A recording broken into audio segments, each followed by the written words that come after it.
Happy Sentinels Tuesday, everybody, and happy Boxing Day to my Commonwealth viewers. I want to do a little something to commemorate not just the letters page this week, but also the release of the Freedom 5. But because this is Sentinels custom decks, I had to get something custom in here. So we've got the Freedom 5 versus Kaargra Warfang in the Tall Grass. I always wanted to play in this environment. This is one of tosx's joke environments. It's Pokemon. I'm looking forward to this. This game has every potential not to last very long, but we'll have a good time. I want to quickly, since this is a commemorative video, I want to go over a little bit of strategy. So, Freedom 5 Legacy's power is Overwatch. You may either move an environment card and play to the bottom of the environment deck, or one player may play a card. This is arguably Legacy's best innate power. He needs setup, his teammates will need setup, and the ability to get rid of problem environment cards without destroying them is just ridiculously strong. It's fantastic power. He's great. Freedom 5 Bunker has Tactical Uplink. Reveal and replace the top card of each hero deck. If you reveal a mode, put it into play. Another player may put the top card of their deck into play.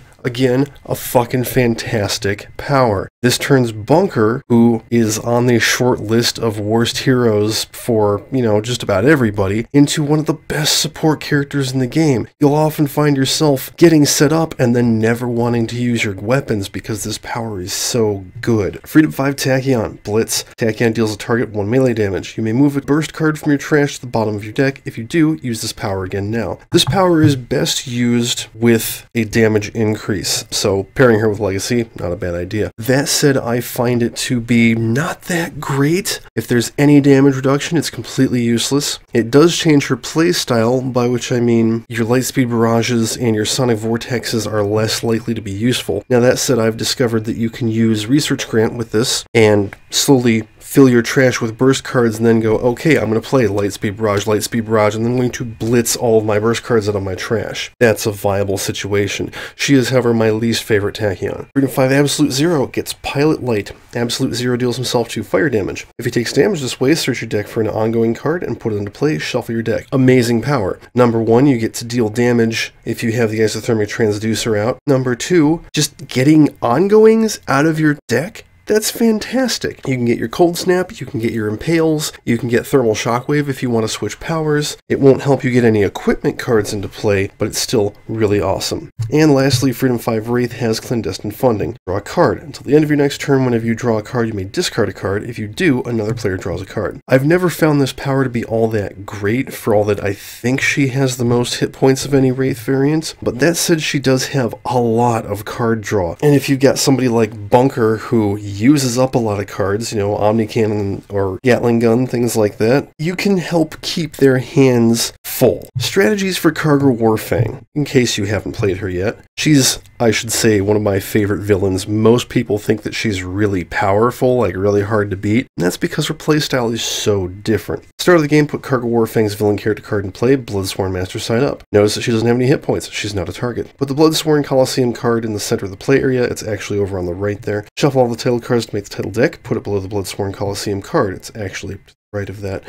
Put the crowd's favorite card below the title deck. Shuffle the villain deck, reveal the cards from the top until one gladiator card is revealed, put it in play, shuffle the other revealed cards into the villain deck. So we've got Soulslayer Parith, she's not that bad. Start of the villain turn, if there are no gladiator cards in play, she flips, which is bad. End of the villain turn, play the top card of the villain deck. So the way to beat her is to get 20 tokens in your favorite pool before the villains do. And the way you get tokens is a hero target deals 2 or more damage at once to multiple non-hero targets in a single turn. So 1 attack, 2 and 2. A hero target deals a non-hero target 4 more damage at once. A hero target destroys a non-hero target. A hero target gains a title card. And the same thing for villain targets. We'll get them tokens. There are a couple of other things that can manipulate tokens. The Bloodsworn Coliseum says play the top card of the title deck whenever any of these things occur. The start of the villain turn, whenever a target is destroyed. Whenever a title card is discarded or destroyed, shuffle it into the title deck. Whenever a target leaves play, move any title cards not under that target back to this area. And this card and the crowd's favorite card are indestructible. This card, the crowd's favorite card, and title cards are not hero, villain, or environment cards. So I've already put out the first title just because I tend to forget if I don't do that. But the real secret, I believe, to beating Kaargra Kaargra Warfang is title control. So right now we've got Chaos Lord. When a player plays 3 cards in one turn, put this card onto that player's hero character card, covering everything above the line. When you get a title, you get a point. Nice solid way to get just a single point. And more importantly, you get some kind of bonus. There's only one title that really has a drawback. All the rest of them are useful, and even the one with the drawback can be really devastating if paired with the right titles. So that one in particular, Tachyon's good at getting that. She's not going to be able to this turn. If Absolute Zero or Wraith play another tutor card with their tutor cards, they would be able to play 3 cards in one turn and get it. So we're off to a good start for getting that. But other than that, try and keep Kaargra from flipping. It's not really possible to, and in fact I might just want to flip her so I can beat on her and get more tokens. That said, she's really good at generating tokens for the Bloodsworn. But Freedom 5 are a very powerful team. I have a pretty good feeling about this fight going into it. So we'll start with Kaargra. Bloodsworn Judgment. Each player destroys one of their ongoing or equipment cards. With the top card of the title deck, put it under the villain target with the highest HP with the title effect still visible. If there are no villain targets in play, discard it. So that's not going to destroy anything, but Soul Slayer will get, oh, the Mind Breaker. This is the one that's a detriment. The first time this target is dealt damage each turn, this target deals each target 1 psychic damage. So, end of the villain turn, play the top card.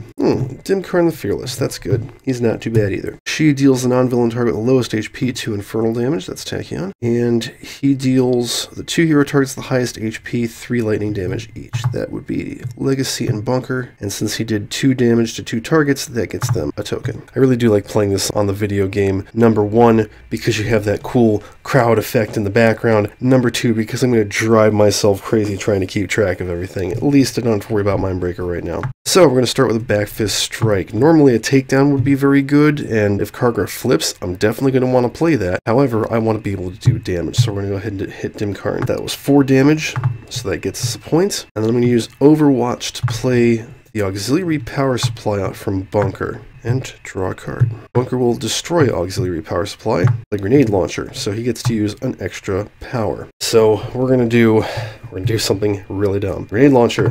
I hit Soul Slayer Perith. She hits everybody for 1. She only did 1 damage, so that doesn't create any favor. Then I'll hit Dim Karn. He's immune to damage, but that gets us a favor, because I did 2 and 2. Now I'm going to use Tactical Uplink, and I always flip his first. Oh, it's turret mode. That's cool. I might just leave that out for the rest of the game. What else do we have? Lightning Reflexes, not useful. Horfire, not useful. Razor Ordnance, that would be nice. That would be very nice. Legacy Ring. Yeah, we're going to go with Razor Ordnance. Put that into play, replace all the others. And Bunker can't draw cards. Okay. Tachyon's in a state. She can't really do anything useful. She could play Accelerated Assault and hit them both for 1, which would in turn hit all of us for 1, so that's not a good trade-off. Neither Sonic Vortex nor Lightspeed Barrage is going to do anything, and Synaptic Interruption isn't that useful in this fight. It'll protect her from damage, but it won't get us any tokens. So she's going to skip and draw 2 cards, especially since her power is not going to get us any tokens either.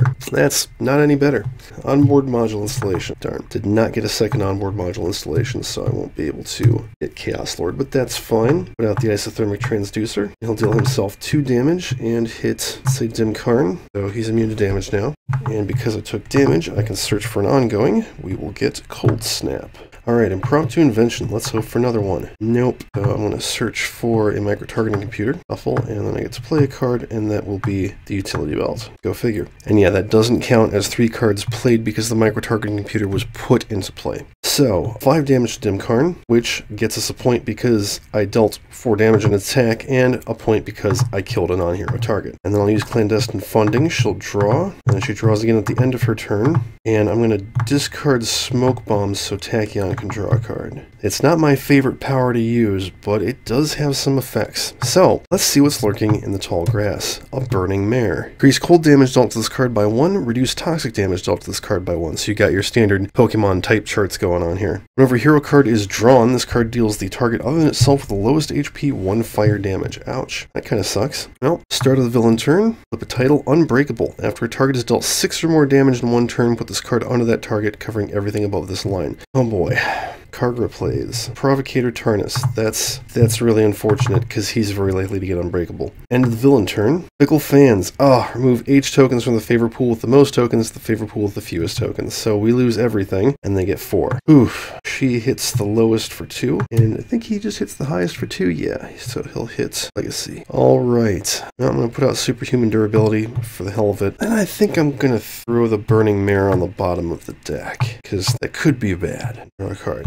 No way for us to befriend the monsters yet. Alright, I know what I'm going to do. So Bunker's going to leave turret mode in play. First power, he'll use Grenade Launcher. He'll deal 3 damage to Provocator Tarnus, and then he will skip the second damage, because you may deal a second target 2 projectile damage. I won't. I may deal a third target 1 projectile damage, increased to 2, so I will. I'll target Soulslayer Perith. That gets redirected to Tarnus. I don't get any tokens, but he also doesn't get unbreakable. And then I'll use Tactical Uplink. It's a flat cannon, so if I want to draw that, I need to drop turret mode next round. So what else do we have? Research Grant would be useful. Impale would be slightly useful. That might be useful. Oh, that would be very useful. Yeah, we're going to go with Heroic Interception.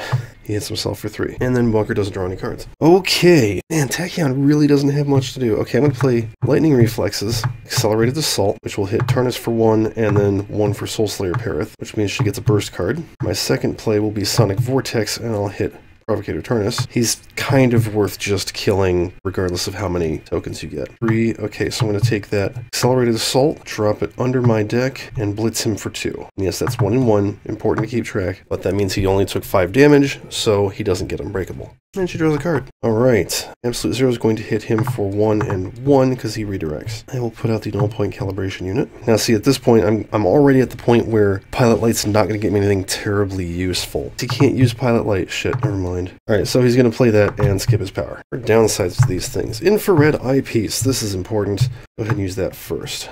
Yeah, we're going to put that Fickle Fans on top. Steal our tokens back. And then she's going to do 5 damage to him, which gets us a token, and a token because he was killed. Oh yeah, and a title. I keep forgetting about that. Indiscriminate. When a target deals damage to multiple hero targets and multiple villain targets in the same turn, put this card under that target, covering everything above this line. Oh yeah, and she draws a card from the eyepiece, which she can discard to give somebody a card draw. I think I'll give that to Legacy. Oh, that's better. And then she draws a card, which, see, now I can start getting fewer cards. I think I will, though. I'll discard a utility belt and give Tachyon another draw, and then that wears off. Oh, good. That'll be useful later. Alright, what lurks in the tall grass? Shelled Leviathan. Increase toxic damage dealt to this card by 1. Reduce fire damage dealt to this card by 1. In the environment turn, this card deals each non-environment target 1 cold damage. Oh, damn. So, I'm going to hit her. So, she's going to hit herself. I keep forgetting she hits herself with this. And the Shelled Leviathan and Legacy. And then Legacy takes 1 from the Shelled Leviathan. Oh, and you know, Absolute Zero can actually heal off that cold damage, because you choose which one makes him immune. Alright, start of the villain turn. The Seeker. Oof. When a target damages another target that has a damage-reducing effect, put this card into that target that dealt damage, covering everything above this line. That's a really good card to get, but we need something with damage dealing. So we play Fickle Fans, and we get our 5 tokens back. Remember, we're trying to get to 20. End of the villain turn. Ooh, Ashclaw Rivalos. Okay. She hits the non-villain target with the lowest HP for 2 infernal damage. That's actually the Pokemon. Ashclaw Rivalos deals the hero target with the lowest HP 2 fire damage. That's Tachyon, and she's immune. So we can beat up on him for a while. This goes away. A Motivational Charge. I will use my power to play the Legacy Ring so that I can then use Motivational Charge. I'll actually hit the Shelled Leviathan and kill it.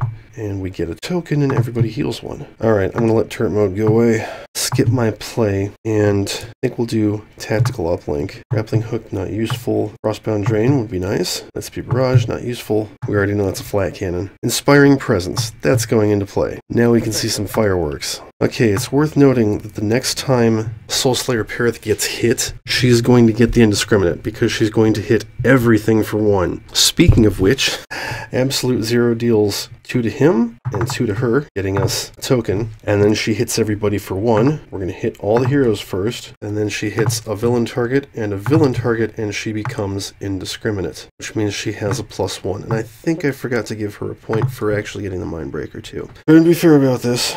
Alright, you know what? She's already gone off once this turn. It's time to take her out. He'll deal himself 2 cold damage. Well, 3 cold damage. I'll hit her for 3 fire damage. Deal himself 2 cold, which he's at full, and 2 fire, which becomes 3. Damn, and that means she gets the unbreakable. We can probably do this. Alright, Pilot Light deals himself 3 cold damage. Yeah, I'm going to hit her. So she instead regains 6 hit points and destroys this card. I did deal damage, so that's a point. And then we search for, let's say, Coolant Blast. Put that into play. Alright. Oh boy.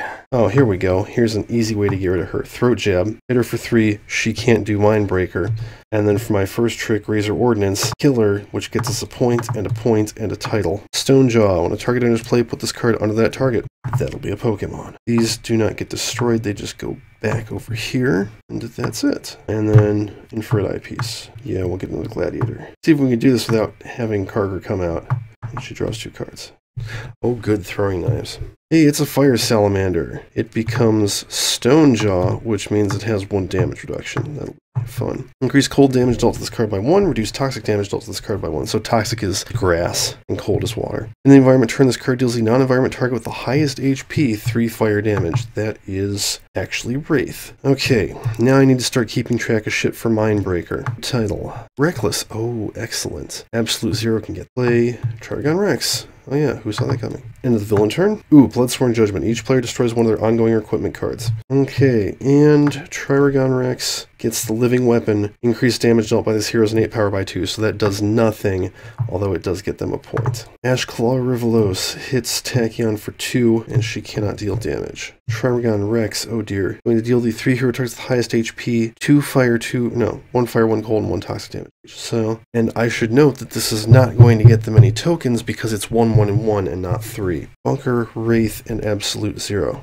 1 fire, which becomes 2 cold, 1 cold, and 1 toxic. Okay, so we have a plan right now. The plan is for Absolute Zero to get the Reckless, and for Wraith probably to get the Seeker, because she can use her Throwing Knives and hit the Charmander, and that will count. As for anybody getting Chaos Lord, I don't know. Don't see that happening. Okay, Bolster Allies. I think Bunker forgot to draw last round. And then we'll let Bunker play Ammo Drop. Oh, and he can do 3 damage to something. Let's hit Ashclaw. Okay, Bunker plays Flat Cannon. 4 damage to Ashclaw Rivalos, getting us a point. And that's it. So now I stop tactical uplinking because I can just get more points. Tachyon can't do shit. Well, she can play Research Grant and use Absolute Zero does 2 and 2 and... Oh, 2. Okay, he gets the Seeker. That's going to be a problem. So that gets us a point. Play Thermal Shockwave. So everything that he deals damage to takes +2 damage on its next hit. That includes himself. He will use Pilot Light, hitting himself for 3 fire damage, which gets him Reckless. So whenever he takes damage, he heals 1. Another point. Search his deck for, let's say, another Coolant Blast. Draw. Oh, and I didn't actually deal the damage. He dealt himself 3 so we can kill Ashclaw with 4 cold damage, getting us 2 favor. Close to a win here. Title. Unbreakable again. Alright, and he drew his card. So, Throwing Knives. Oh yeah, and Absolute Zero's next damage is increased by 2. That's a dangerous title for him to have. I mean, if he's doing a lot of hitting himself in one round, it kind of becomes a Violent Shivers, but anyway. Oh, I'm going to make him unbreakable if I'm not careful. Let's do Throwing Knives. 1, 2, 3, 4. Gets us a token. 4, which kills that. And, okay, so A, I dealt at 4. B, I killed it. C, I hit 2 things in one round, and we win. That was really short. See, I told you the Freedom 5 were powerful. Let's take a look at the Tall Grass and see what else we might have missed. Because we saw a couple of Pokemon, and nothing else to do with them. So, Crested Rock. Increase lightning damage dealt to this card by 1. This card is immune to melee damage. In the environment turn, this card deals each other target 1 sonic damage. Centurion Beetle. Increase sonic damage dealt to this card by 1. Reduce toxic damage dealt to this card by 1. In the environment turn, this card deals hero targets with the highest and lowest HP 2 projectile damage each. That's neat. Parasitic Mushroom. Oh, that's cool. Increase fire damage dealt to this card by 1. Reduce cold damage dealt to this card by 1. Whenever a target is destroyed, this card deals the hero target with the lowest HP 2 toxic damage. Electric Rodent, because of course you need a Pikachu. Increase melee damage dealt to this card by 1. Reduce lightning damage dealt to this card by 1. At the end of the environment turn, this card deals 2 targets other than itself with the highest HP, 2 lightning damage each. Capture Orb, here we go. Play this card next to a hero. They gain power. Move a monster in play with 2 or fewer HP next to this hero. This card is indestructible. Whenever a monster next to a hero deals damage to a hero target, you may redirect that damage to a target of your choice. So basically, that's how you make the Pokemon work for you. So we've got the Psionic Clone, which does damage to hero targets. the Dream Eater, which is immune to melee and projectile damage, deals the hero with the highest HP H Infernal damage. They have to destroy an ongoing card. Into the Tall Grass. There's the environment deck and trash for capture orb. Put into play. If you search the deck, shuffle it. In the environment turn, play the top card of the environment deck. Then one hero may move a gear card in play next to them. Strange Potion. Device. Okay, I have to note that there are no gear cards. I think that means devices. Power. One monster next to a hero gains 3 hit points. So, potion. Floating Star, which deals the target other than itself with the second highest HP 1 cold damage. Garden Basilisk, deals the non-environment target with the lowest HP 2 toxic and regains a hit point. Desert Hunter, immune to lightning damage. When this card is dealt damage by another target, deals that target 2 melee damage, and the Burning Mirror, which we threw on the bottom of the deck. So yeah, fun little deck. Maybe not super balanced because it's mostly just monster comes out, you kill it, monster comes out, you kill it, until you get one of the 2 cards that will actually help you with that. But I like it, you know, it's cute, and it helped us win the game. So, there's another one down. That's the last video for the year. Hopefully, good things will come to us in 2018. Remember that Tabletop Simulator and the Reavers, Sentinels, and Cauldron DLC are not officially licensed greater than games products. Please support the official release, and flip.